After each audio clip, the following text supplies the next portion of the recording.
अस्सलाम वालेकुम। आप सब लोग कैसे हैं? उम्मीद है सब अच्छे होंगे। इस वीडियो में हम एक फ्रेजल वर्ब जो कि है गेट टू नो का हम इस्तेमाल सीखेंगे। इसके इंग्लिश मीनिंग क्या है, इसके सिनोनिम्स क्या हैं, इसको हम इस तरह के सेंटेंस बनाते हैं जैसे कि मुझे सच पता चल गया है। मुझे सच पता चल गया है, पता चलना, उन्हें उस बारे में पता नहीं लगेगा, उन्हें पता नहीं लगेगा। तो इस तरह के सेंटेंस को बनाने के लिए हम गेट टू नो का किस तरह से इस्तेमाल करेंगे, इसके इंग्लिश मीनिंग क्या है, सिनोनिम्स क्या है, चलिए देख लेते हैं।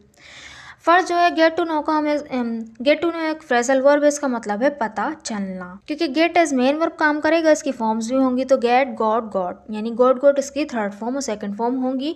और एज थर्ड फॉर्म जो है गोटन भी यूज़ होती है, लेकिन अब जो मॉडर्न लैंग्वेज में है ये हम गॉट को ही एज थर्ड फॉर्म यूज़ करते हैं, तो हम भी यहाँ पर गॉट को ही एज थर्ड फॉर्म यूज़ करेंगे। इसके देखिए इंग्लिश मीनिंग क्या है। स्टार्ट टू नो समवन और something. Start to know someone और समथिंग यानी कि किसी भी चीज़ को या किसी इंसान को जानने की कोशिश करना या पता लगना, इसी तरह का सेंस आएगा, पता चलना, ठीक है। और इसके जो सिनोनिम है वो है कम टू नो, यानी गेट टू नो की जगह आप कम टू नो का यूज़ इस्तेमाल कर सकते हैं बेधड़क होके, ठीक है। तो ये भी एक फ्रेजल वर्ब है, तो आप इसकी जगह इसको रिप्लेस कर सकते हैं, आराम से यूज़ करिए। वो हिंदी में क्या बोलते हैं, बिंदास होके यूज़ कीजिए, ठीक है। तो सेंटेंस इज मुझे सच पता चल गया है। मुझे सच पता चल गया है, तो ये है प्रेजेंट परफेक्ट का टेंस बनेगा। I have got to know the truth. I have got to know the truth, क्योंकि प्रेजेंट परफेक्ट में हैव है, इसके बाद वर्ब की थर्ड फॉर्म आती है, तो गेट यहाँ पे ये जो गॉट है इस वर्ब की यानी कि गेट की थर्ड फॉर्म लगी हुई है। I have got to know the truth. यहाँ पे हम कम टू नो का भी यूज़ कर सकते थे कि I have come to know the truth, क्योंकि कम की थर्ड फॉर्म भी कम ही होती है, कम होती है ना, तो इस वजह से।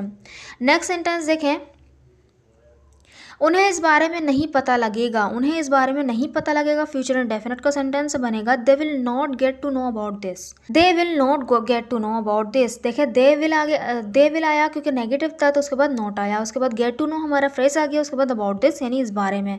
अब अबाउट दिस यानी अबाउट की जगह हम रिगार्डिंग दिस भी यूज़ कर सकते थे, या विद रिगार्ड टू भी यूज़ कर सकते थे, या कंसर्निंग दिस भी यूज़ कर सकते थे, यानी ये तीनों ही प्रीपोजिशन हम यहाँ पे यूज़ कर सकते हैं। क्योंकि यहाँ पे अबाउट एज प्रीपोजिशन यूज़ हो रहा है ना, तो हम रिगार्डिंग भी यूज़ कर सकते हैं, विद रिगार्ड टू भी यूज़ कर सकते हैं, और कंसर्निंग भी यूज़ कर सकते हैं।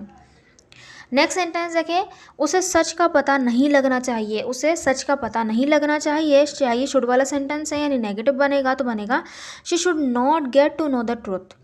She should not get to know the truth, यानी उसे सच का पता नहीं लगना चाहिए। आई होप कि आपको गेट टू नो का यूज़ समझ में आया होगा। एक आसान सा फ्रेजल वर्ब है, उसको आराम से हम यूज़ कर सकते हैं अपने डेली लाइफ में। अगर आपको स्पोकन इंग्लिश में यूज़ करना है, स्पोकन इंग्लिश में यूज़ करें।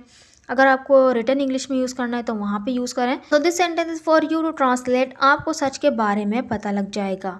आपको सच के बारे में पता लग जाएगा। इस सेंटेंस को बनाकर ज़रूर कमेंट बॉक्स में लिखिएगा, ताकि मुझे पता चले कि आपको वीडियो समझ में आई कि नहीं आई। अगर आप इसको और इसकी एग्जांपल्स देखना चाहते हैं और इसको तफसील से और पढ़ना चाहते हैं, तो उसके आर्टिकल का लिंक आपको कमेंट बॉक्स में मिल जाएगा, वहाँ से आप जाके पढ़ सकते हैं। Thank you so much.